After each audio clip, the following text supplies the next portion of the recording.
Civil Code, Article 1745. Any of the following or similar stipulations shall be considered unreasonable, unjust, and contrary to public policy. 1. That the goods are transported at the risk of the owner or shipper. 2.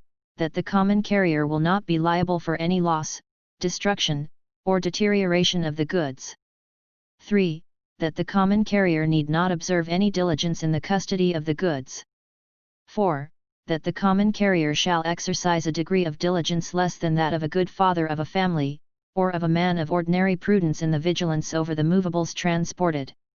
5. That the common carrier shall not be responsible for the acts or omissions of his or its employees. 6. That the common carrier's liability for acts committed by thieves, or of robbers who do not act with grave or irresistible threat, violence, or force, is dispensed with or diminished. 7.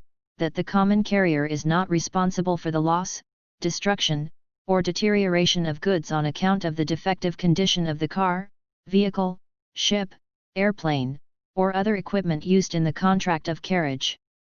This is Legal Philippines.